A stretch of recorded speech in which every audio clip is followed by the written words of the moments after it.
कि जो एक टॉपर में और एक नॉर्मल स्टूडेंट के बीच का जो मार्क्स का गैप होता है ना, उसका जो मेन रीज़न है वो होता है उसके नोट्स।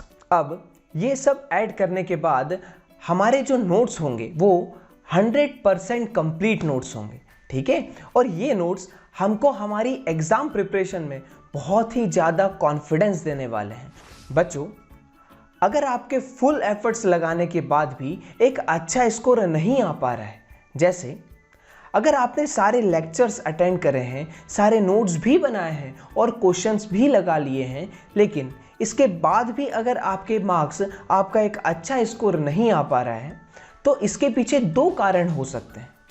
पहला, आपका जो रिवीजन करने का तरीका है वो गलत हो सकता है, और दूसरा आपके नोट्स। बच्चों, आज के इस वीडियो में हम सिर्फ नोट्स के बारे में बात करेंगे, ठीक है। बच्चों, 95% बच्चों को ऐसा लगता है कि वो जो नोट्स बना रहे हैं वो 100% कंप्लीट नोट्स हैं, लेकिन रियलिटी में वो सिर्फ 50% कंप्लीट नोट्स हैं। कितना? सिर्फ 50% कंप्लीट नोट्स हैं। तो बच्चों, आज के इस वीडियो को बिना स्किप करे एंड तक देखिए। इसके अंदर आपको सीखने को मिलेगा कि जो आपके 50% कंप्लीट नोट्स हैं, इसको 100% कंप्लीट नोट्स कैसे बनाएं, और जो आपके मार्क्स पूरे एफर्ट्स लगाने के बाद भी कम आ रहे हैं उसको कैसे इंक्रीज किया जाए, आपकी रैंक कैसे इंक्रीज करी जाए, ठीक है। तो बच्चों, स्टार्ट करते हैं बिना किसी देरी के।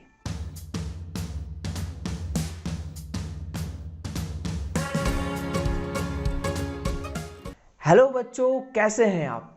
I am Anukul Patil and I wish कि आप सभी बहुत बढ़िया हों। बच्चों, जब भी हम कोचिंग इंस्टीट्यूट्स में पढ़ाते हैं, चाहे वो जेई नीट का बैच हो या एनटीएससी ओलंपियाड का बैच हो या 10th 12th बोर्ड एग्जाम का बैच हो, इन सभी बैचेस में एक चीज़ हमको कॉमन देखने को मिलती है कि जब भी टेस्ट होता है और टेस्ट में बच्चों के मार्क्स अगर कम आते हैं तो बच्चे पर्सनली हमसे मिलने आते हैं और पूछते हैं कि सर, मैंने सारे एफर्ट्स लगाए हैं, सारे लेक्चर अटेंड करे हैं, सारे नोट्स बनाए हैं, क्वेश्चंस भी लगाए हैं, लेकिन इसके बाद भी मेरे मार्क्स नहीं आ पा रहे। तो फिर हम बच्चों को कहते हैं कि जो चीज़ आप फॉलो कर रहे हैं, जो नोट्स आप फॉलो कर रहे हैं, एक बार उनको लेकर आइए, ठीक। फिर अगले दिन बच्चा उसके नोट्स लेकर आया। मैंने उसके सारे नोट्स को देखा।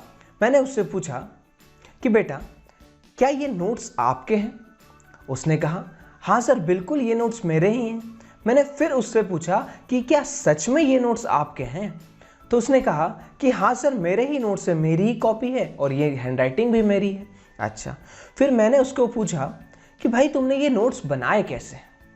ठीक है, आपने ये नोट्स बनाए कैसे हैं? फिर उसने मुझे बताया कि सर, जब आप या कोई भी टीचर हमको क्लास में पढ़ा रहा होता है तो कई चीज़ें वो क्लास में लिखवा देता है और कई चीज़ वो बोर्ड पर लिख देता है, तो वो सारी चीज़ें हम कॉपी में नोट कर लेते हैं। मैंने बोला ठीक। फिर मैंने उसको बताया कि अगर आप इस तरह से नोट्स बना रहे हैं तो ये नोट्स आपके नहीं, आपके टीचर के नोट्स हैं, क्योंकि इसके अंदर वो सारी चीज़ें लिखी हुई है जो आपका टीचर आपसे लिखवाना चाहता है। तो बोले, हाँ सर, ये बात तो बिल्कुल सही है। फिर मैंने उसको समझाया कि बेटा, कई बार क्लास में क्या होता है कि टीचर कई अलग अलग एग्जाम्पल्स की मदद से आपको चीज़ें समझाने की कोशिश करता है। उसकी बॉडी लैंग्वेज से कई एग्जाम्पल्स, कई कॉन्सेप्ट टीचर समझाता है, ठीक है। तो ये सारी चीज़ें आपके नोट्स के अंदर मिसिंग है, और इसीलिए जो आपने नोट्स बनाए हैं वो सिर्फ 50% कंप्लीट नोट्स हैं, और इन्हीं नोट्स की वजह से आपके मार्क्स भी कम होते जा रहे हैं। अच्छा, फिर बच्चे ने पूछा कि सर, तो हम ये 100% कंप्लीट नोट्स कैसे बनाएं? ठीक है।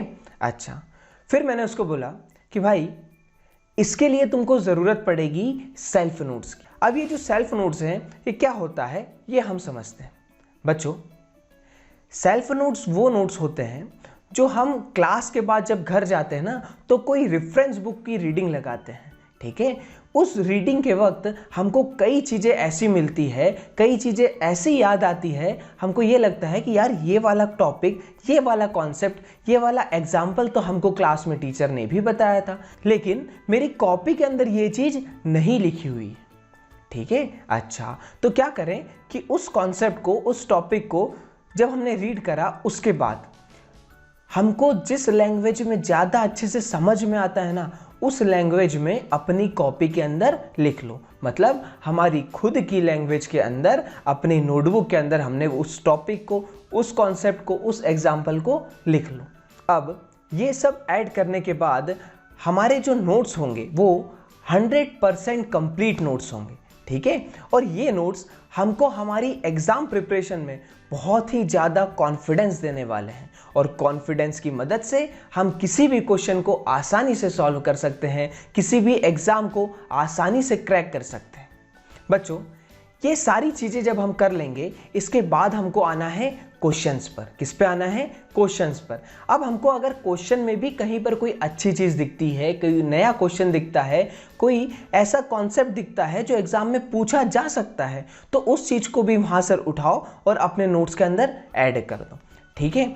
अच्छा बच्चों, ये जो सेल्फ नोट्स आपके तैयार हो गए ना, ये 100% कंप्लीट नोट्स तैयार हो गए हैं। इसकी जो इम्पोर्टेंस अगर आपको जानना है ना, तो आप आपके पेरेंट्स से, आपके टीचर से, या आपके आसपास कोई भी अगर एजुकेटेड पर्सन हो, उससे आप पूछ सकते हैं कि भाई जो सेल्फ नोट्स होता है ना, उसकी इम्पोर्टेंस क्या है, कि हमको कहाँ पर काम आने वाले हैं। वो आपको ज़रूर ये चीज़ बताएगा कि जो एक टॉपर में और एक नॉर्मल स्टूडेंट के बीच का जो मार्क्स का गैप होता है ना, उसका जो मेन रीज़न है वो होता है उसके नोट्स। तो बच्चों, मैं समझता हूँ कि आपको नोट्स कैसे बनाने हैं, क्या उसकी इम्पोर्टेंस है, ये थोड़ा थोड़ा क्लियर हो चुका होगा। अब आते हैं हमारे थर्ड टाइप के नोट्स की ओर, जो कि है शॉर्ट नोट्स। बच्चों, शॉर्ट नोट्स अपने आप में ही एक बहुत बड़ा टॉपिक है, और इसको समझाने में हमको एक पूरा का पूरा वीडियो लग जाएगा, ठीक। तो इसके लिए हम एक अलग से वीडियो ज़रूर बनाएंगे, लेकिन अभी हम शॉर्ट में समझते हैं कि शॉर्ट नोट्स क्या होता है। बच्चों, शॉर्ट नोट्स के अंदर हमें सिर्फ डेफिनेशंस और फॉर्मूला को ऐड नहीं करना है, ठीक। उसके अंदर एक और सबसे इंपॉर्टेंट चीज़ को इंक्लूड करना है, वो है कॉन्सेप्ट। अब ये कौन से कॉन्सेप्ट, ये मैं आपको बता देता हूँ।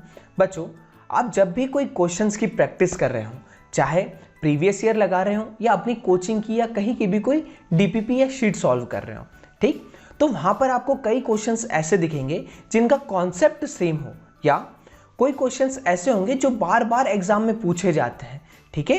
तो उन क्वेश्चन का कॉन्सेप्ट उठाओ और अपने शॉर्ट नोट्स के अंदर ऐड कर दो, ठीक। तो हमारे शॉर्ट नोट्स के अंदर 3 चीज़ें होना बहुत ज़्यादा इंपॉर्टेंट है। पहली, आपकी डेफिनेशंस, ठीक। दूसरा, आपके फॉर्मूले, और तीसरा, आपका कॉन्सेप्ट, ठीक। जब ये तीनों चीज़ें एक जगह पर आ जाएगी और जब हम एग्ज़ाम के पहले इसको देख लेंगे, तो हम एग्ज़ाम में कोई भी चीज़ ऐसी नहीं बचेगी जो हम गलत करके आ सकें, ठीक है।